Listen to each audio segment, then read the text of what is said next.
Hey guys, Wingale from the future here. We recorded this podcast on Saturday the 22nd, and I made a mistake when I was recording. The the audio from the game was also saved onto our voice tracks, and I had to run both of our voices through like an AI like noise canceling, noise removal kind of deal. And so there's areas where the sound gets crunchy or spotty or just sounds like robotic. Just apologies. It's been a nightmare to edit this, and that's why it's kind of so late. Um, so yeah, just a heads up, and thank you for sticking around. If you guys have any feedback or leave comments or questions or anything like that, we always love to read through those. So yeah, let's get into it. But yeah, okay, we're live. All right. All right. I guess we should just start with the. This is the Critical Vision podcast. A Dark Arc Raiders podcast. Arc Raiders. All right, a darker Arc Raiders podcast. Now, we usually talk about Dark and Darker. If you're someone listening to this who only plays Arc Raiders, Dark and Darker is a different extraction game that is great, but we've been playing Arc Raiders for the last couple weeks. Yeah. All right, so where do we even start? Because I feel like this is a huge. Let's start. I have an idea. Let's start with our expectations before we play the game. Yeah. Okay. I'll start. I'll start. Yeah, because I, unlike a lot of other people that I saw that were like really hyping up this game, because I saw a lot of like really positive sentiment for the game, and so I was like, oh, that's really interesting because I didn't know anything about it. So I tried the server slam first, and I did not understand it. We were going into matches and we would kill players or we would be killed, but for the most part, everybody you looted just had like gray gear, a green shield, and a shitload of crap on their inventory, and I just didn't understand. I was like, what's even the point of the game? Because like we come from playing Dark and Darker, and I think it's important to make the connection. It's like at least in Dark and Darker, when you kill another player, their gear has like random roll modifiers that can add like a significant amount of value to that specific piece of gear.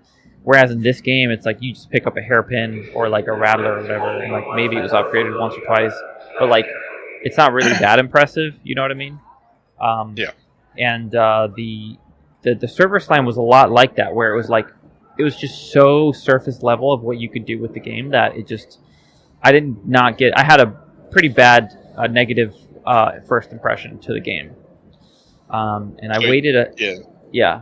Go ahead. All the content creators were like, "Oh, this is gonna be the best. This is it. This is the game." And we got in because that was also my first time playing, and we're like, "I don't really get it. Like, it just seems like a really simplified extraction game."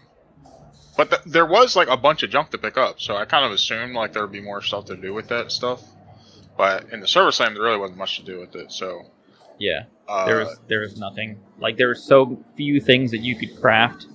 You only had like two of the workbenches. I think you only had the gunsmith and like the medical lab. Am I yeah, there was only two benches you could make. Just the craft, you couldn't upgrade them.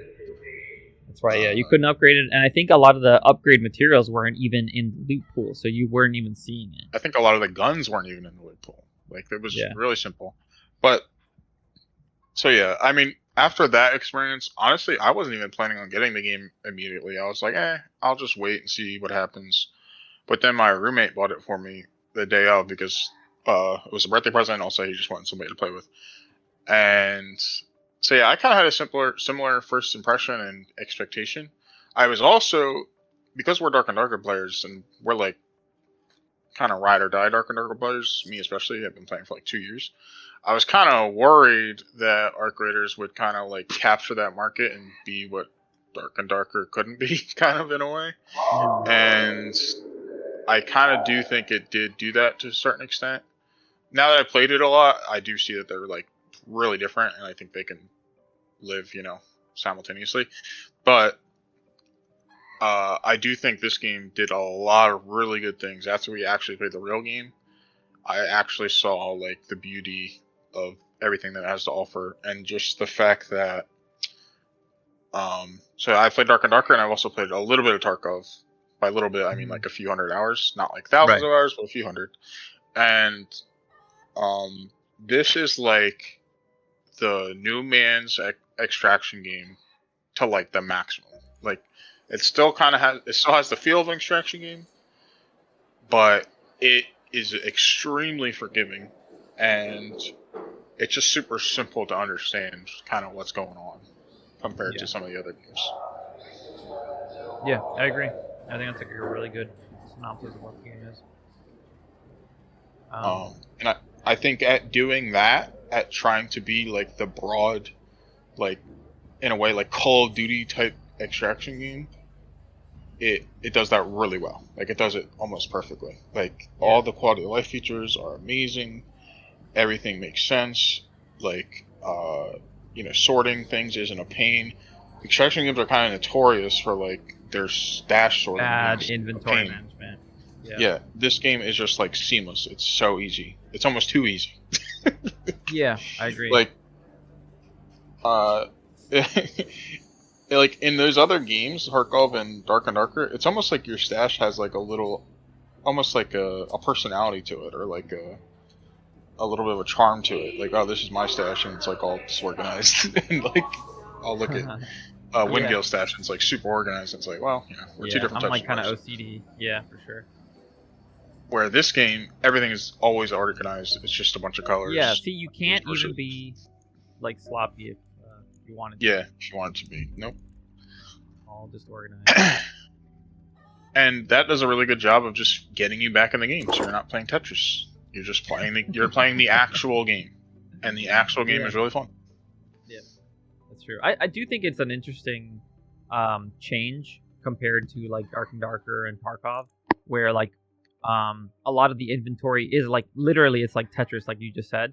Whereas this, it's a number of items, just like total, like regardless of item type or rarity or whatever, it's just counts as one.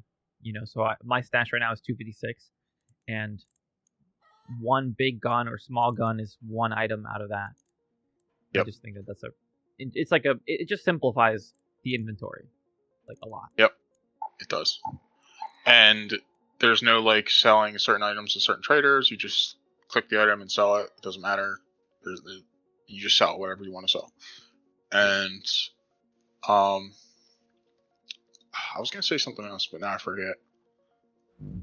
Oh yeah, I was actually just playing Tarkov like a couple hours ago, and you were watching me, and you were like, "Oh, you finally got into raid." I was literally like organizing my stash for like 5 or 10 minutes straight. Yeah. So like, I could not, man. I don't have the time, like mental bandwidth and time to do that. Yeah, like people with jobs, which we do both have jobs, like usually can't play something like Tarkov, like, unless that's all you're playing, because it just the what's it like the learning curve on Tarkov, because the risk of ruin is so severe. It's like the learning curve is huge. It takes a long time to get good at that game to where you can actually have like a successful season. Because if you're like, I feel like I'm pretty decent at first-person shooters, but that's a game that has like a lot of learned paths and a lot of learned sight lines and things like that. You go against players that have been playing that for years, and you're just gonna get pooped on because the time to kill is so fast. And so I feel like if you don't have that kind of time to put into the game, then people like me would just be like, it doesn't even function the same way as other shooters, where like if you're shooting someone in the chest and they have a certain armor on and you're using a certain bullet, you're just literally going to do no damage. Where that would like, if you're a Call of Duty player, you're like, what is happening? Why did I just shoot this guy 30 times in the chest and he didn't die? Which is what happened to me when I first started playing Tarkov, and I hated it and quit it immediately. So that's another thing. It also forces you to learn like all these different types of ammo types that like, this game, the ammo is so simple, like what is it here? Light, medium, heavy. Workbench. Yeah, it's like light, medium, heavy, and then you've got shotgun ammo, like launcher ammo. but like you don't have to worry about like 556 and 512 or whatever. Yeah. So the appeal of this game is not within like mastering all these different weird mechanics. It's like an adventure. I don't know if it was you that said that or somebody else said it. Arc Raiders is more like an adventure, honestly, than like a competitive game or even an extraction game. It's like an adventure game. You're like going on an adventure, and you kind of decide what you want to do each time, whether it's kill Arc or kill players or make friends with players or just whatever. People roleplay. Like, it's just very open-ended. Yeah. And I do think that because I was seeing a lot of videos. Like I saw One Peg put one out, Lore put one out, and these guys are like Dark and Darker players and like Tarkov players. But like they both put out a video basically complaining about people trying to be friendly in solos and kind of being mad at people for expecting like the social etiquette is that you're just going to be friendly in solos, and it's like, well, it's still an extraction game and it's still a PvP game. I'm like, I get that, but like if by and large like the social etiquette is that like nobody's like shooting each other and you're running around kind of shooting at them, and I get that. I don't think either of these guys were like friendly baiting other players into like being kind of off guard and then like shooting them, but like still, I don't know. You're playing a casual game. I don't know. Yeah. Well, I think that's what other extraction players are not used to. Is extraction games have always been super hardcore, where this it reached the casual player base. It did the impossible. Yeah. Yeah. This might be the first game that has mass market appeal as an extraction game, because I feel like by and large extraction games are inherently a niche like genre, and the fact that we have like 300,000 concurrent players and it's gone up every weekend, like that is crazy. Yep, and it's awesome, and like it's not what I expected, honestly. I didn't expect it to blow up this much. I thought they would do something wrong, but they did. The only thing they really did wrong at the start was the desync. But again, it wasn't super competitive, so like desync was only an issue if you're PvPing, but they even fixed that recently. And but even with the desync, people were willing to overlook it just because the rest of the game was so fun, and half the time you weren't even killing people anyway, so it didn't really matter. Yeah. But talking about like the friendly aspect. Sorry, last weekend 481,966 players concurrent.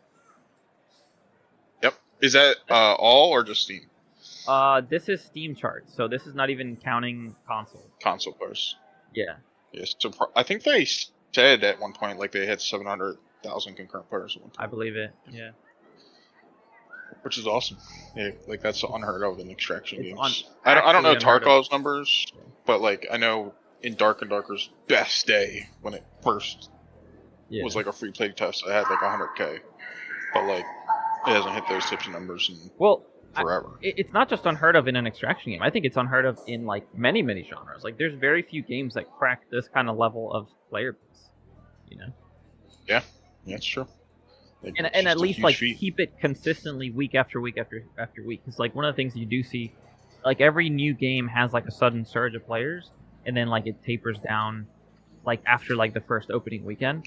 And this one went up. This one went up, yeah. So the third one, the number that I just said was the third weekend. Yeah. So they did a lot of things right, and so besides everything they did right, they added like quests, which is like a staple of the extraction thing. I think the quests and just like the traders the quests are good, but the traders themselves are kind of like meh to me. Like they're not super impactful that I've noticed. Don't stall. You'll find me later. Which Dark and Darker kind of has a similar issue. Tarkov does it perfectly. I don't know.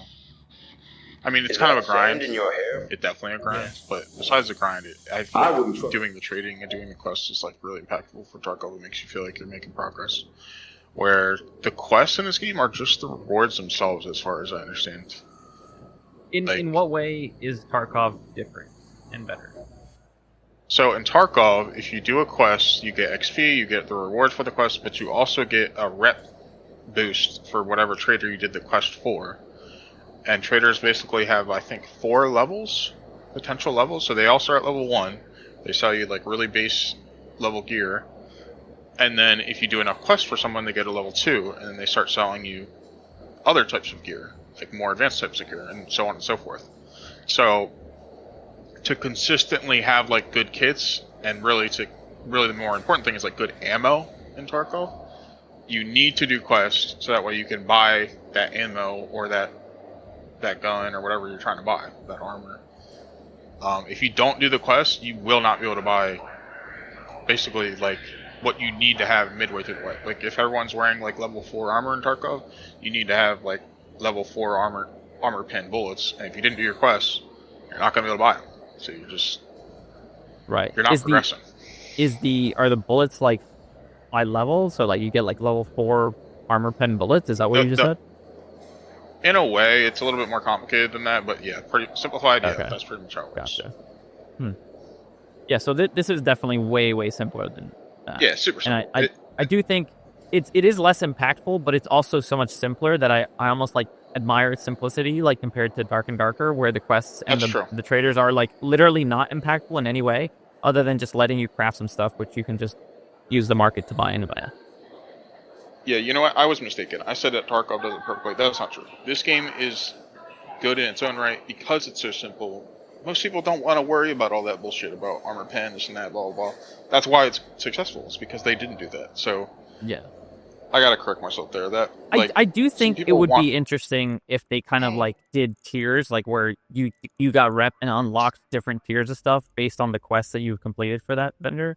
Like that would be like at least an incentive to do the quests, because like right now it's like you're just doing the quest just for either for the sake of completing them or for the sake of the fact that you're gonna. I mean, I know you can get like blueprints down the line and stuff like that, but again, it's not like a super big incentive for me. So in a way, a blueprint is kind of like that, because then you can craft that higher gear item consistently. So it's kind of similar, but I'm pretty sure you can find all those blueprints just in the game also.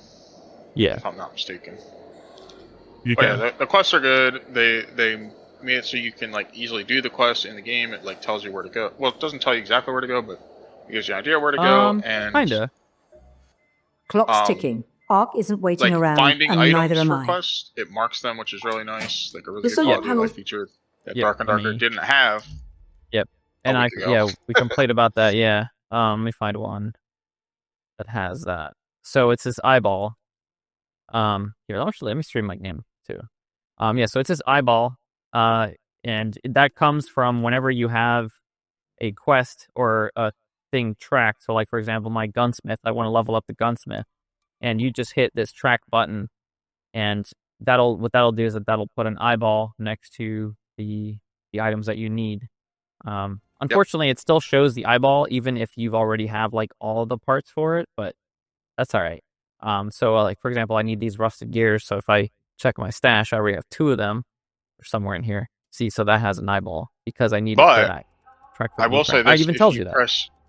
If you press M in game, you can see all your recipes that you're looking for on the left side of your screen. That's right. On the left side of your map, and it tells you how many you have in your stash, even while you're in game.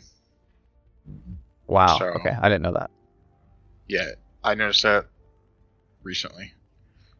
So, like I said, I don't know if we talked about this already, but the quality of life is through the roof on this game. Literally anything you could ever hope for to have, it has. Like quick sell button, marking recipes, marking quests. Drop into backpack, auto sort, perfect. Merge stacks. I mean, it even has like a merge stacks button.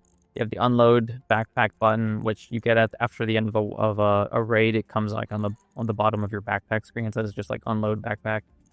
I like the fact that you get safe pockets without needing to buy like some kind of Edge of Raiders edition where it's like $200. Yeah. You know, Edge of Raider edging edition. Exactly. Yeah. So yeah, that's something we didn't even talk about. There's no pay to win in this game. Yeah. So far. No pay to win. Yeah. So far, it is next time. Yeah, no pay to win. It's true. Tarkov is garbage. I'm a standard Tarkov player. I got 500 hours on Tarkov, standard edition. Unheard of. Yeah. And what, like, you've got like a 1x2 slot for your backpack, for your little 2x2. safe pocket. Everybody else has like 3x3. Okay. And 3 times the stash space. But Yeah, so of I'm course. grinding out there. Yeah. But It's hard so out this game there. doesn't for have sure. that. So I was just talking about how many hours I played. I played apparently 70 hours of Arc Raiders so far, which is a shit ton. In Yeah. what? In 3 like weeks? 2 weeks. If you haven't played this game in like a week. Try not to get hurt. I played something like that. Anyway, what I didn't even consider is the fact that 70 hours, but I was actually playing the game for 70 hours. 70 hours of Tarkov time is more like 20 hours or 30 hours because half of that time I'm jerking off in my stash. Putting together a kit and waiting to get into the raid because it takes so damn long. Yeah. Oh, and the True. queue times. That's Yeah. another thing we didn't talk about. The queue times in this game are perfect. It's insane. Yeah, they're fast. actually- they're fast.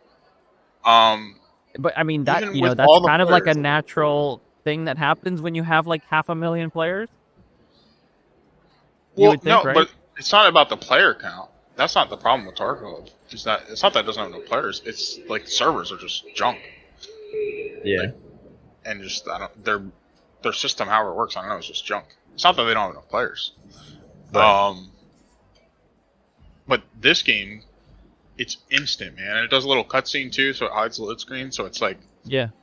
20 seconds at most, something like Yeah. that. It's kind of like And- the way that Helldivers did it, where you and your buddies would get into your little dropship, and then the game is loading as your like dropship is going through like the atmosphere and landing you into the planet. It's like kind of a neat way to hide the loading screen. Yeah. Doesn't feel like you're loading ever or like just wasting time. Yeah. You're in and out. If you have stash space, you can literally press one button to unload your stuff and get right back in. So, go ahead. Sorry. Nah, what were you gonna say?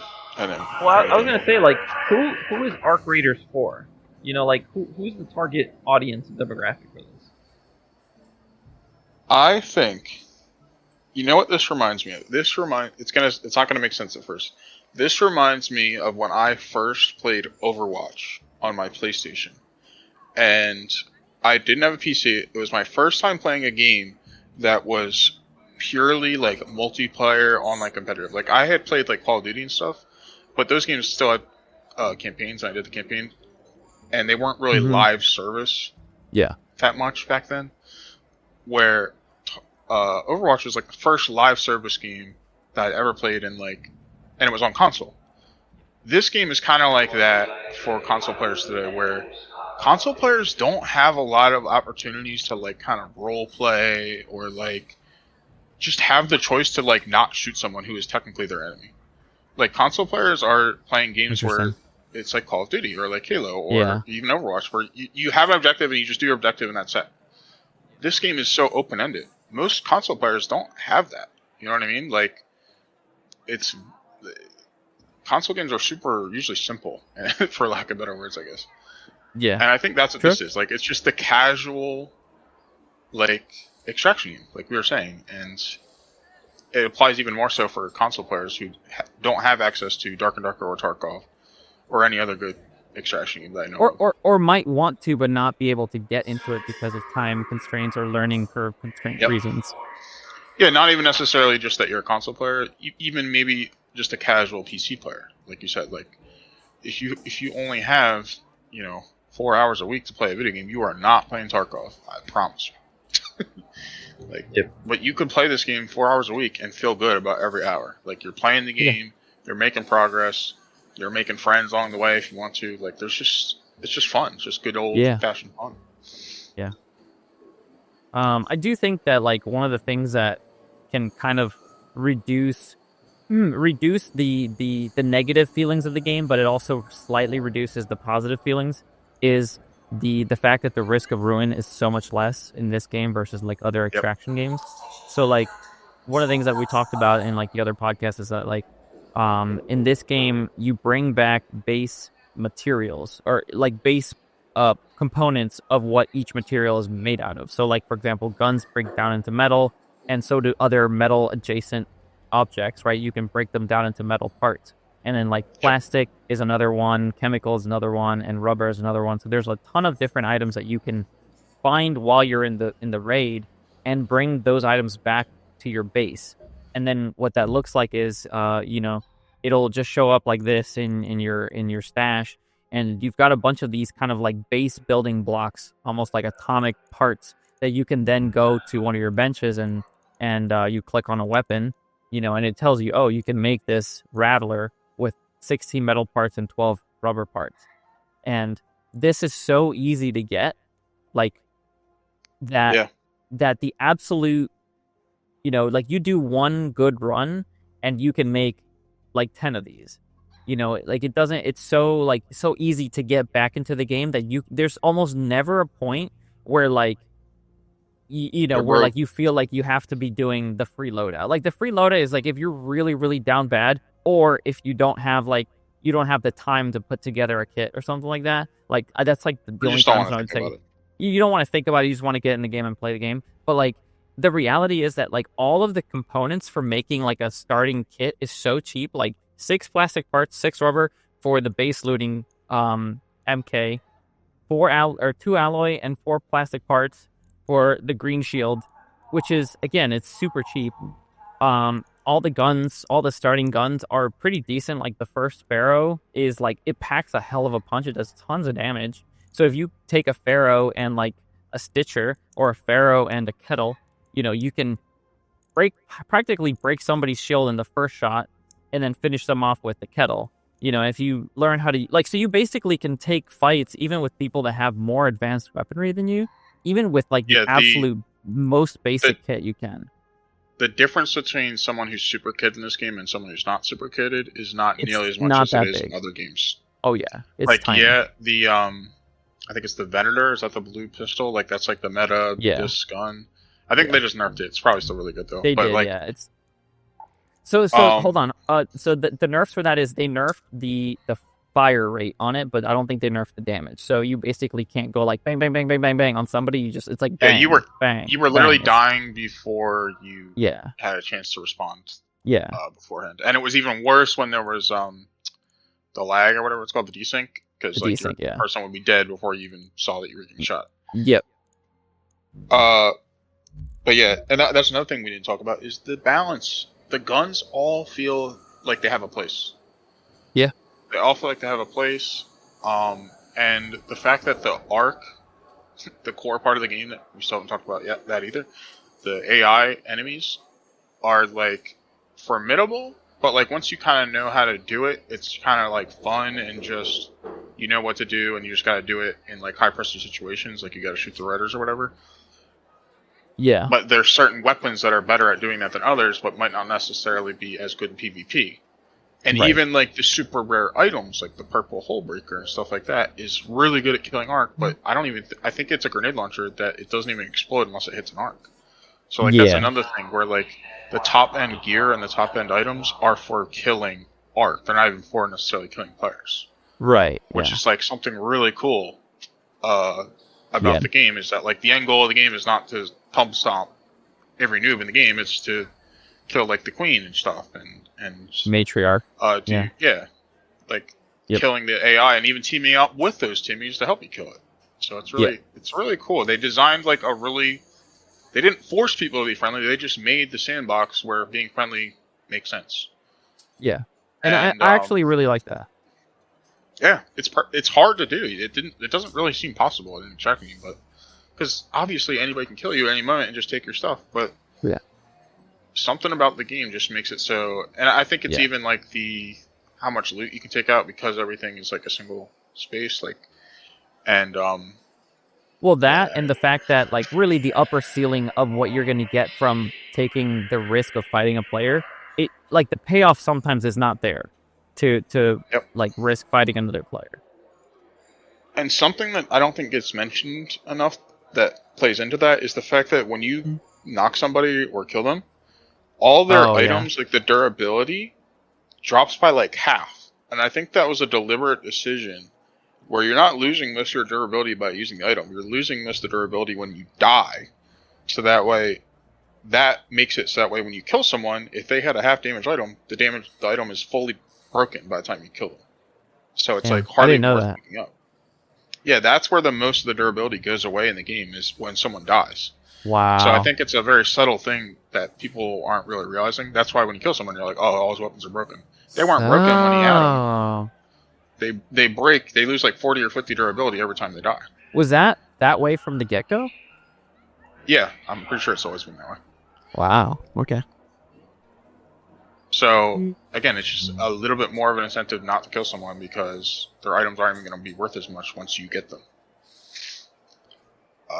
That's like a very subtle thing that just. I didn't know that. It's though. not forcing you to be friendly. Again, it pushes you to be that way without you even knowing it. You didn't even know it, but that still plays into it. Yeah. You don't have to know it to see that every time you kill someone, their weapons are broken. Right. But that's just the way it is. What were we talking about before that, though? Kind of went on a tangent. Well, no, I guess the question was like, who is Arc Raiders for? But we kind of covered a couple of different. Yeah, we covered that. Yeah. Let's talk about the Arc. Okay. Like more. What do you think? Go for it. Okay, I have gripes. I like most of them. I have severe gripes with the Rocketeer.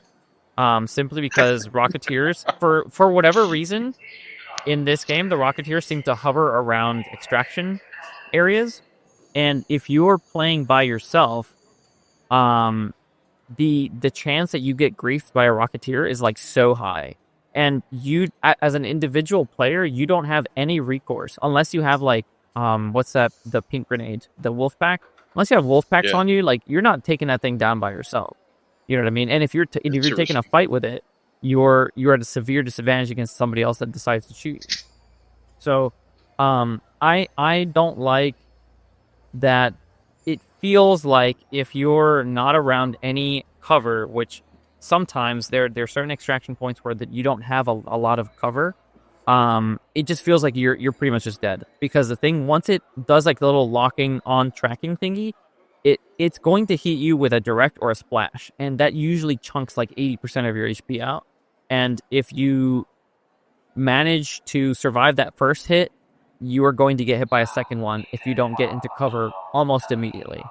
I don't like that, because it doesn't feel like there's a lot of counterplay when you're not properly equipped to deal with that, which I would venture to guess most players are probably not properly equipped to deal with a Rocketeer on their own, like as an individual player. As a team, it's not as bad, because you can kind of switch aggro. So like even if you have two players, one person can shoot it, then it'll switch aggro, and it'll try to land a rocket. And if the other person's playing around a piece of cover, then that opens up a window of opportunity for the other person to start shooting at the thrusters. And I think that there's like another weak spot somewhere in the middle of its head. And also, like you said, when it's protecting extraction, one person can just distract it and the other person can hit the button. Right. So like the game becomes a lot easier against the Arc when you have more than one player. But like if you're playing solo, the Arc, specifically the Rocketeer, is so oppressive that I wish that, like, I don't want them to make it easier, but there's just something about the tracking just feels like you can't get away. Well, I think that also plays into a lot of solo lobbies are super friendly because of that type of reason. Yeah. Like people just want to get out, so they know they have a good chance of getting out if they team up with somebody. Yeah. Yep. Yeah. So, but as far as the other ones, I think they're really cool. You know, I like all of the Arc units. I think they're really interesting. I haven't personally fought a Queen or a Matriarch yet. Unfortunately, I've seen them walking around the map, but I just haven't, I don't know. I've been busy. We haven't put together the squad. Yeah, just I've been busy, and I haven't really, like, the times that I've been playing, we've just been like, well, what are we doing tonight? Or I guess we're just, running some raids, doing some quests and stuff like that, but haven't been actively trying to fight bosses. I know I've seen the videos already. They're on YouTube where like people are like, oh, I have 350 hours, I have 400 hours on this game, and I'm just like, I don't even understand like how somebody has like that much time to play, because I feel like I play a lot generally, and like I'm only at like 50 hours. But yeah. Okay, one thing I was gonna say though, I did like some of the design of the different Arc. Because initially when we were doing the, what was it called? The Server Slam, like not a lot of people knew how to fight against the Arc, and you were just kind of body shotting the Arc until we learned, hey, shoot the Your little instinct is to thrusters. shoot the red light, which is not Right.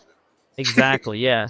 And so for a lot of them, so like little floaty ones, like you got to shoot the thrusters. So I forget which one it is that has the 4 thrusters exposed.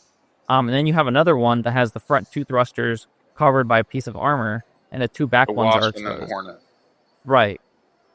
So Wasp like is just once you like learn how to fight them, it becomes almost trivial to deal with them as an individual.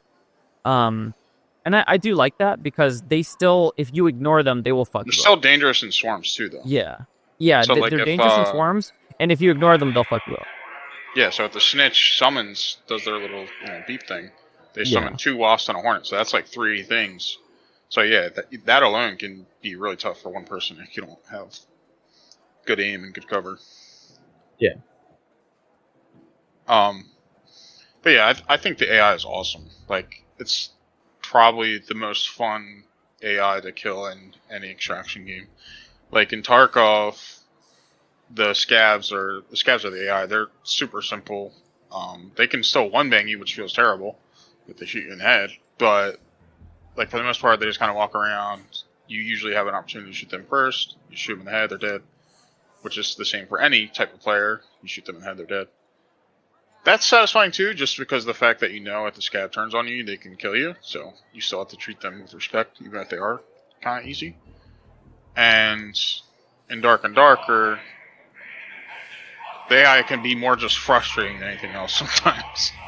So, yeah, I'd say this game is a perfect combination of like challenge, and once you know what to do, it's pretty easy. But like we said, if there's a bunch of them, it's a challenge still, and it's satisfying. Even killing them, like I said, 70 hours in, it's still super satisfying to me to just shoot out the rotors, just because of the way the things like fly around.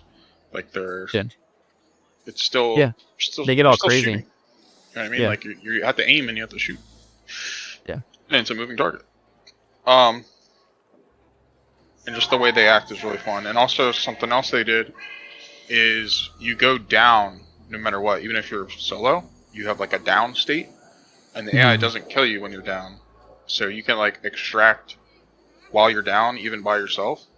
You can still interact with buttons and stuff, and I think that's super cool.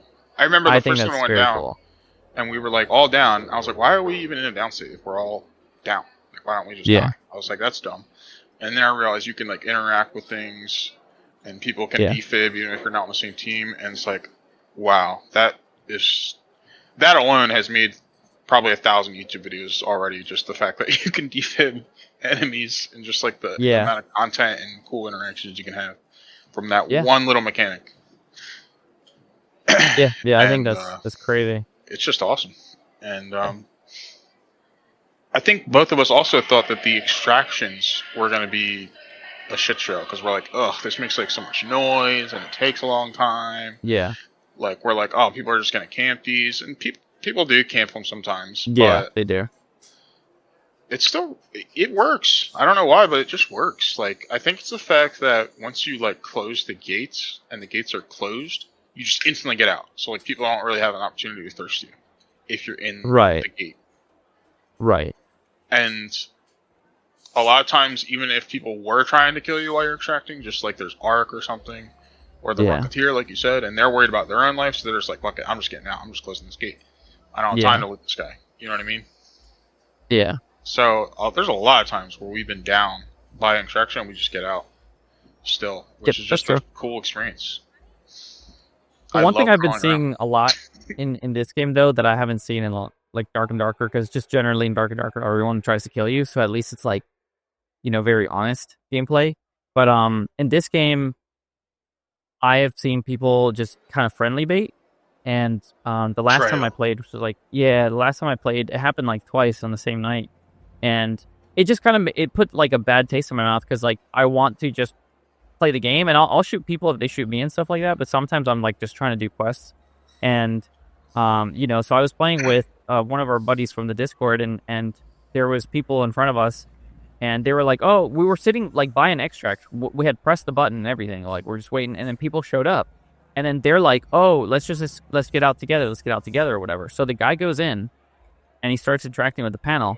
And then so me and him go into it, and he like stopped interacting with the panel and turned around and just like blasted him.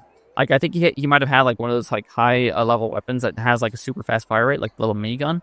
So he just like went down practically instantly.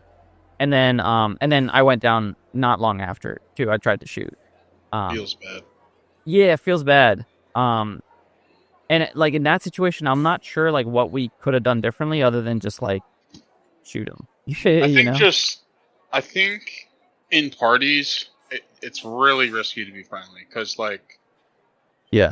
I think the reason that people are friendly in solos is because once there's like 3 people in one room or more, it's like if one person decides to turn, everybody else is going to turn on them. You know what I mean? Like that's why they're not turning is because they know that they'll die. Where like if there's 2 parties meeting each other, more than likely there's no other parties around. So at any point they can decide to kill you and they're going to get away with it. Yeah. You know what I mean? So but I mean that's also kind of the appeal of extraction games to begin with. Is just like that. Yeah. I'm not saying they should do anything about it. It's just one of those like feels bad kind of things. Yeah, for sure. That just turns someone into a villain. Yeah. And now Wingale has killed every Timmy he's ever seen since then. Dude, I saw the saddest video. He turns on the Goro AI voice, and it's like, oh yeah, help! I'm stuck in a well. Yeah. Yeah. Step bro, I'm stuck in a well.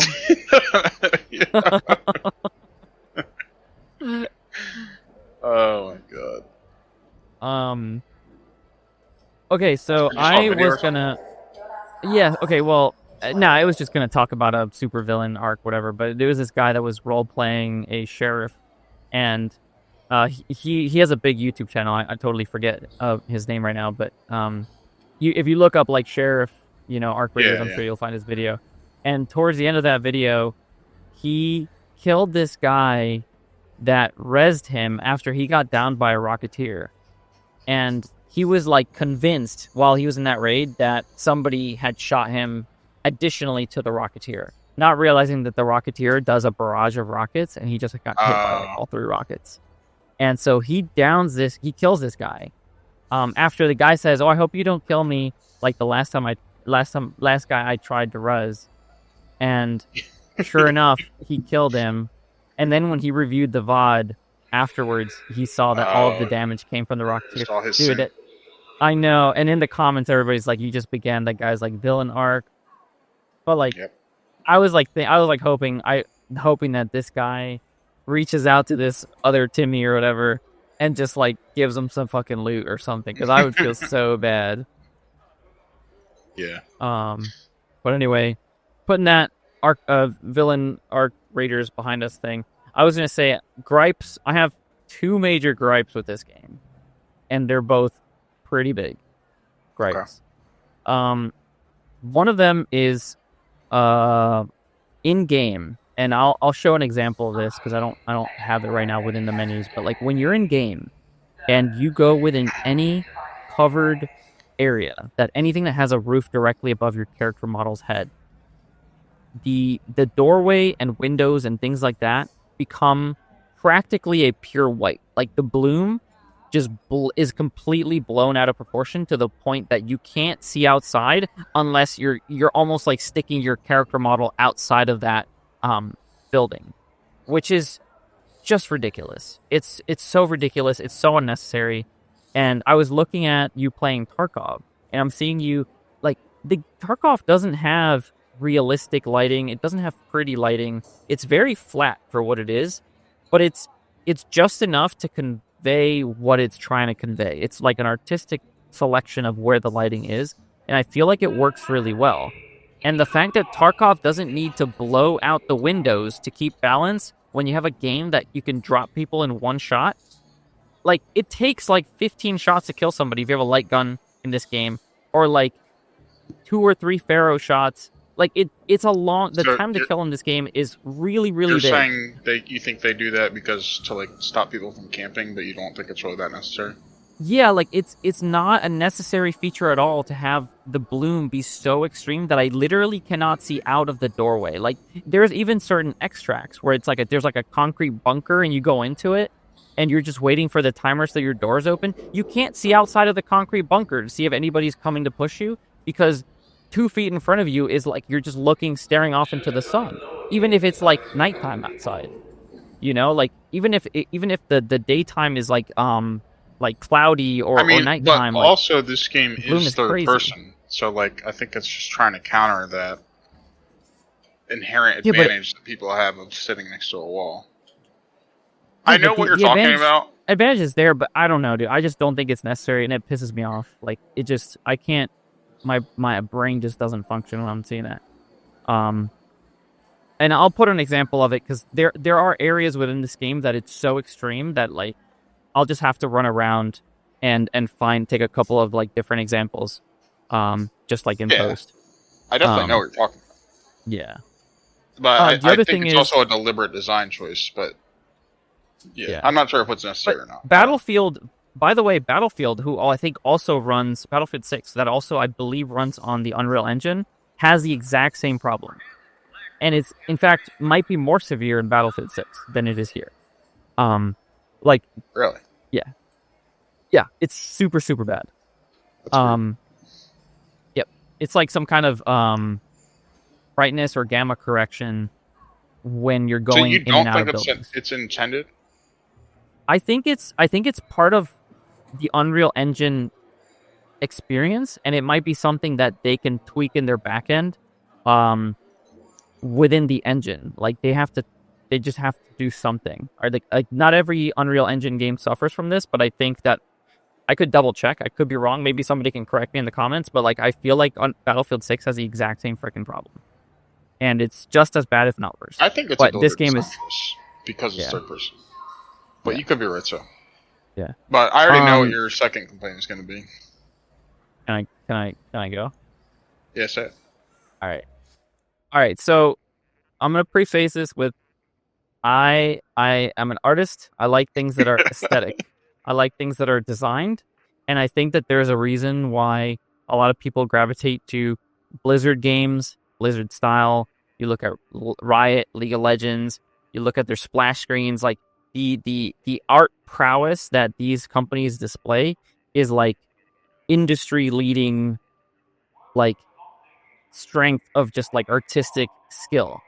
And when I look at a lot of these skins, like, there's very few of them that feel designed. They just feel like it's a bunch of random shit that they just threw. Like, they literally went to a Goodwill's, they grabbed a bunch of shit and threw it on a mannequin, and then you had really, really skilled 3D artists that, like, literally just copy pasted what they saw from that mannequin into the game.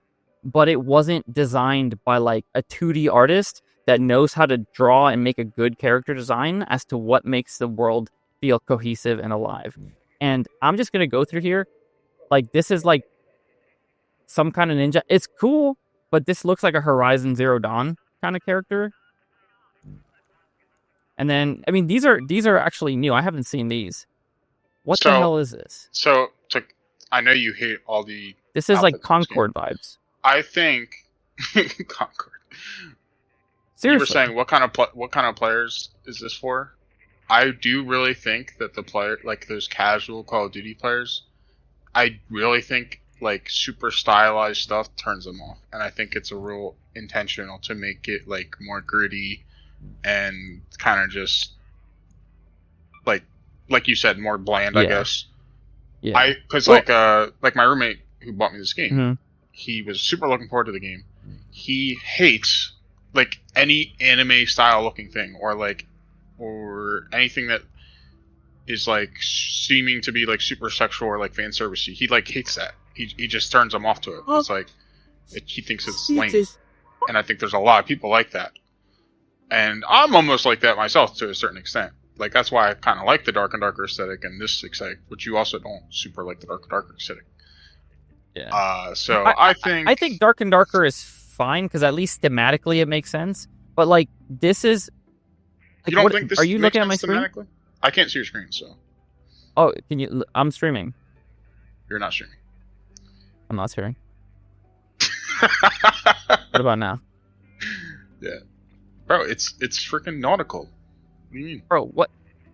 Okay, so That's we're the guy coming that from a took bunker. SpongeBob and Patrick in the SpongeBob movie. We're coming from an underground bunker to go above ground to wear a deep sea diving suit, and he's got a dumpy. Like, he looks like he took like 30 shits in here. That's probably realistic, dude. It looks like shit, and it smells like shit, and I don't like it.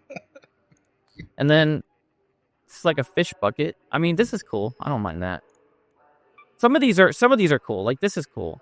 This feels thematically like I like this. I'm not saying look, I don't think it has to be like crazy Gooner bait, you know, like I understand there's a lot of people that don't like that. But you can't also disregard the fact that sex sells, right? You can't just completely ignore the fact that there's a lot of people that want their characters to actually look even slightly remotely good, right? Or cool, or badass. Like, But none of this. It takes them out of it. If you're playing like Ark Raiders, you're like, oh my god, I almost died to a Rocketeer, and then you see a freaking fairy princess walk out of the door. It takes you out of the feel of the game, bro. That's why they don't want it. And I hope they don't add it. I understand what you're saying, and that's not what I'm advocating for. I'm just saying it should feel designed. This is a space suit. It's a design, bro. What do you mean it's not? You just said it feels designed, but it's a spaceman. That's the design. It's a spaceman. He's got a lot of shit going on. What do you mean? It's terrible, bro. This is literally like, those are my complaints. I just feel like they just hired the Concord devs and they just toned them down a little bit. Before we move on, you're saying it looks like Concord, and I agree to a certain extent. But the difference is Concord was a hero shooter. You were supposed to be playing a hero, that's not what this game is. You're not a hero. That's fair. You're just some guy going up top, and that's what everybody wants to feel like. You're just another guy. Concord, you were supposed to be a badass hero, and they were like big, different character models, like big character models, but they were just ugly. So yeah, that's Concord. We don't have to talk about that. Nobody even knows what that game is. All right, so my complaints. I don't have many, and I think mine is just personal bias, and I don't think they should necessarily change anything about it. But like we talked about, like, it doesn't feel good to kill people because you don't get that much out of it.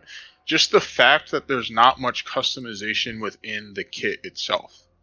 So extraction games like have always kind of been about like, oh, let me get really kitted so that way I can like kill everybody and just feel strong. Like, it's like a power fantasy kind of for extraction games, where if you get a really good kit, you feel really strong, and that's the thing. This game doesn't have that too much. Like, it's like the shields are super simple. They're just green, blue, and purple, and they're based on damage reduction, not like actual increasing the health. It's not a true shield in the true sense of the word. It's good. Like I said, I'm not saying they should necessarily change anything about this, because it works, because it makes it super easy to balance in a way. Because the most geared players, like we said, are not getting that much of an increase over you. Yeah. So there's not like a huge difference between like blue and purple, or like blue and pink. Right. But again, and then as far as a kit goes, the kit is just your gun, your augment. That's what it's called, right? The augment. Mm-hmm. And then your shield. That's it. That's your kit. And then you have your tacticals, which it is cool that there's a bunch of different tactical options. But again, they're mostly for dealing with Ark. I just think, and that kind of goes to the core of what the game used to be, whereas it was supposed to be like a PvE game. So I think they made a lot of things designed to just do more damage and stuff to the PvE, or just deal with the PvE easier. But I just wish, I don't know, I wish there was a little bit more customization within a kit.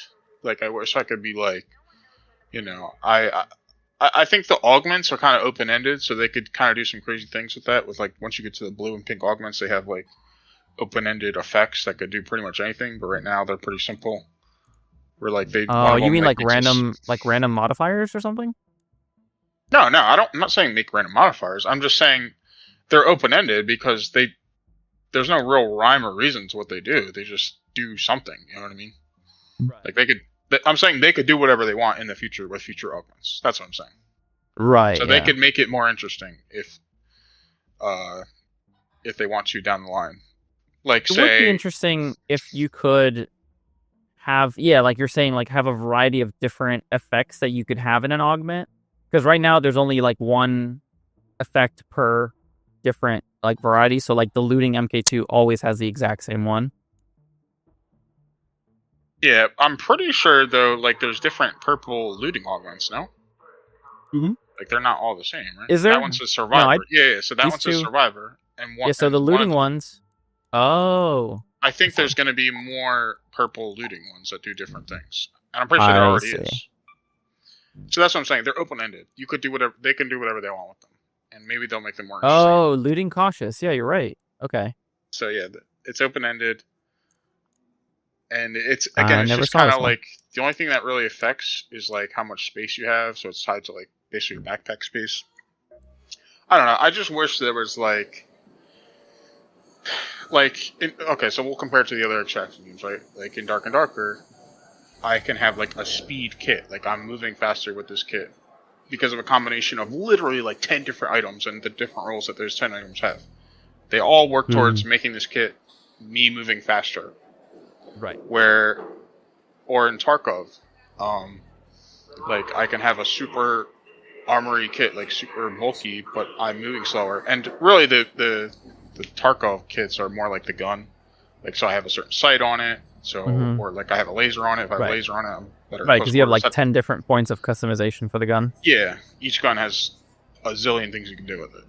Where this game is just super simple, and again, that's why I'm not necessarily saying that's its strength, because that is the strength of the game, is that it is simple.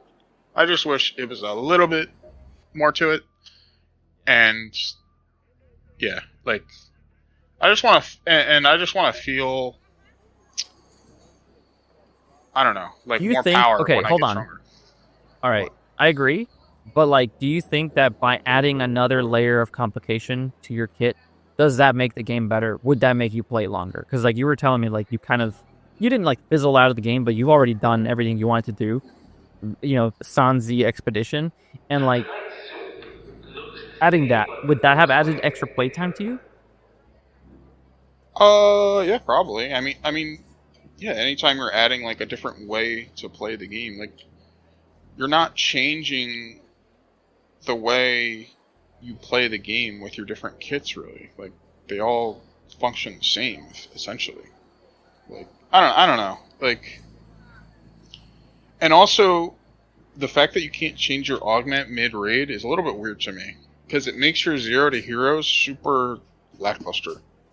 Like you can only you have a very small looting space, and even if you kill everybody in the lobby, you still have that same small looting space, and you can't like increase your shield mid raid or anything like that. It's just That's true. It just feels kind of meh.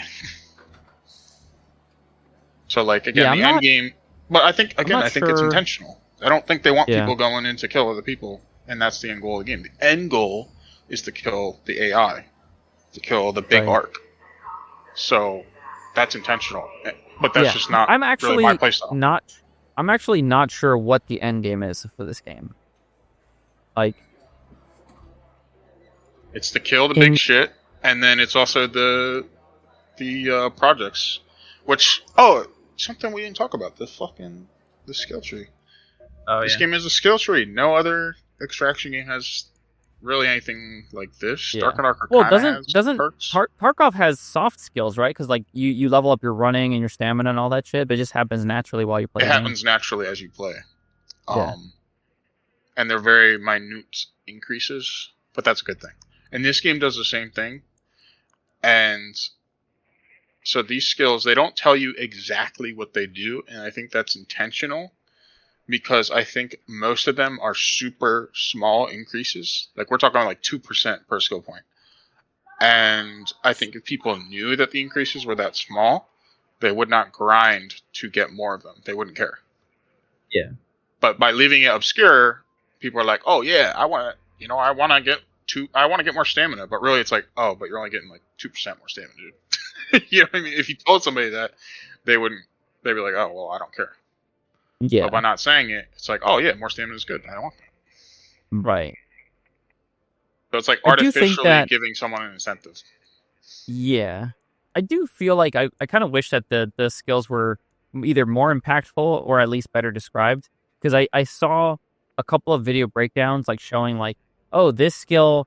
Yeah, and I'm not pointing at one in specific because I haven't done a lot of these, but like this skill is not really worth it. Like for example, one that I know for sure, Silent Scavenger is not worth it because it's still super loud, even if you're at level 5. And so it's basically not worth putting any points into that when you could be doing stuff like in-round crafting or putting points or security breach or something like that. And the thing is, people are playing the game and they loot something and they're like, oh my god, that's so loud. They're like, I want that to be quieter. So what do? They put points in that skill, not knowing that doesn't really even do anything. That it's useless. Yeah. So that's kind of a feels bad. Yeah. What they need to do is just make those skills more impactful, I think. Like, if you're going to have a skill tree, like, it should feel impactful. And I feel like... I think it's very... Well, it's because you have 75 total potential levels, and then with the expeditions, you get more levels on top of that. So they're doing it to make it so that way people who grind a lot aren't going to stomp other people because they just have better abilities. That's why they did it. I mean, sure, but, like, the gear difference is not that much. Like, if you have a good player that doesn't have all the points and you have a good player that has all the points, like, the difference is not, Right now it's not, but if they changed it, they might. But also, again, that's kind of what the whole theme of this talk has been. Everything seems tailored around protecting the lowest players. Yeah. Yeah. Which, I mean, it's pretty good. 350,000 people, and I bet you 300,000 of those are Timmies. Yeah. You know what I mean? So, yeah. I mean, those are the people you should be catering towards. 90% of the 490 or however many it was, 390,000 players, gonna be Timmies. But I don't know. I just feel like they need to do a better job of distributing power throughout, like, because, like, for example, Security Breach originally was like super strong, and like I got to 36 to get Security Breach, or 37 to the day after it got nerfed. So I never got a chance to actually get all the loot because I was going too slow, I guess. It's still good, though. It is still good. It's okay. I've opened some really bad Security Breach lockers, like that just has practically it's all garbage. Yeah. Well, now it's more in line with all the other perks. They're all kind of meh. Yeah, but I think for like these like last perks within a tree, I feel like they should be impactful. Yeah, and I think they should. And that's not to say like sure. I do think that Security Breach needed to be nerfed because like there were people that had entire like routes, right? Like, oh, follow this crazy route and you're gonna get $500 million at the end of your run if you hit like all 16 of these lockers. That's probably not good for the game. So I get that. They probably went a little bit too hard in the nerf because from the last time that I ran like just like even a simple route where I hit like 6 lockers, I came out with like 2 guns. Like, really? And they weren't good, it was like 2 green guns. Like it was like a Beretta and a Toro, the shotgun. And like I think I had like some like fucking shells or something else, like some other like components. Like I think it was like the pink mod components. And when you look at the other trees, like on the left, conditioning. Hi baby, my doggy's here. When you look at the other trees, and you get look at this, back on your feet. When you're critically hurt, your health regenerates until a certain limit. That doesn't seem as useful as unlocking like weapons potentially from a locker that's locked, right? Or fly swatter. Wasps and turrets can now be destroyed with a single melee attack. Like when are you gonna melee? Those are flying things, guys. Like it's a flying. Yeah, so that doesn't make any sense. Like, how is that an end game ability perk at the end of a tree? Like, for conditioning, this should be like something. Also, I don't want to say first crazy, ability but like, on conditioning it's something to do with the shields, right? Yeah. That is so dumb to me because the green shield has no movement penalty, so it does nothing for people who start out. So why should that be the first perk? That should be a perk way down the line that has no movement penalty. Where the blue and the purple one do have movement penalties. But the skill tree is seems like a placebo, a big placebo. Huge, yeah. Loaded arms is good, but anyway, going back to the yellow tree, Vaults on vaults on vaults. Vaulting no longer costs stamina. Okay, I mean, I guess that's cool. And Vault Spraying lets you jump at the end of Vault. That's also cool. I think mobility has the best. It's definitely the best tree. Only reason people want survival is for the crafting in raid and security breach. Yep. There's some good. I think there's a couple good conditioning perks too, though. Isn't there one that like lets you revive health or lets you stay alive longer when you're down? I think that one's pretty good. I think down so. But determined, yeah. Yeah. I think that one's actually pretty good. Yeah, that is pretty good. But I think that they could have done, like, for example, the crafting thing. It would have been interesting if they made it so that each of the trees had a crafting perk in here that made sense for what this is, right? Like survival should have been like your field medics, like your heals, your shields and your bandages, right? And then mobility should have been like your stim pack, your smoke grenades, like conditioning would be like the rail grenades and stuff. Yeah, real grenades and things to do damage to the arcs, like big landmine explosives and stuff, like trap grenades and things like that. That would be that would have been just cool. Kind of more interesting to break up these perks, because right now they're loaded. Like this tree is survival just feels so loaded compared to these other two. And there are good perks in like kind of it's like hidden in here, but like loaded arms I know for sure is very good. Oh, also in survival, the one that increases your weight capacity, that one's like a must-have. Yeah. The one right before that one. Yeah. Broad shoulders, yeah. That one's so broad shoulders and loaded arms are similar in what they do. So this one just increases your maximum weight, and this one reduces the weight of the gear that you brought. Gotcha. Which functionally does the same thing. Yeah, but I know loaded arms gives you actually 10 more pounds of carrying weight, which is really nice. Oh yeah. And I've seen videos for some of these mobility ones. It's cool. I don't know. I just think that it does need a little bit better of a description. I think they're just planning for the long term, because the projects or whatever they're called, the expeditions, they let you get more like maximum perk slots, basically. Yeah. So I think they're just like trying to make sure if somebody gets like 100 perks that they don't just dominate. So I think it's a decent approach to take. Just play it safe and then go from there. All right. Anything? We want to talk about trials, projects, or the expedition? Well, we haven't really done anything with that, and I think most people haven't really done anything with it. Yeah. Yeah, I think if you want to sweat in this game, that is your options. Which to me is like, nah, I don't really care for that. I like Darker Darker and Tarkov, where when we sweat in those games, we're just killing people.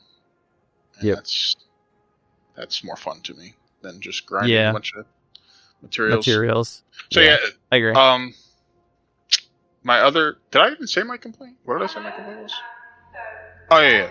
Just like the end game of the game, like I said my complaint was the kits, which kind of feeds into I just think the end game is kind of meh to me personally. Yeah, the gameplay loop is definitely like not. You don't have like a shiny object that you're chasing that you're playing for. Like in Dark and Darker, when you go into a high roller game where we're killing a boss or something, you're hoping you get it's like relic gambling. or what is the super weapons? Artifacts. Yeah, like the artifact weapons. And those are super, super, super rare. Or you have a chance to bump into players with them, or like really, really good players with like really good gear that you could take their stuff. And not necessarily just the artifacts too, just any item, because of the way random rolls work, can potentially be like a really, really valuable item. Like, yes, and this game has blueprints, which is kind of like that, but it's not quite. A blueprint is a blueprint. It's not a gun that's going to kill everybody instantly. Yeah. It's not giving you that big power spike. Yeah, it's not a huge power spike that we see. Like Dark and Darker, I think probably has like the best feeling of that, because I think it even in Tarkov, every gun can get shot in the head and die. Exactly. Yeah, every gun can feel kind of strong, but in Dark and Darker, the difference between going from like a Squire kit, like your free loadout kit, to having like legendary gear is enormous. Which I is mean, also a downside of the game too, because then you have to balance It the is. gear. So it's all on a nice edge. So that's why I'm saying I don't think they should necessarily do anything different in this game. That's just one of my preferences, I should say. yeah, I agree. All right, We've gone over an hour, but I think we Yeah. covered a lot. that was fun. Yeah, that was good. Yeah, let us know if you guys would like to hear more ARC content Yeah. or not. Should we? I guess should we continue calling this Arc or Critical Vision? It's got to be. This has got to be like Critical Vision, the Arc Raiders. I think our title should just be a ARC Raiders podcast ? Yeah. Okay. I like that. Yeah. Or like the first But still Arc Raiders called, podcast. Critical Vision. Yeah. Yeah.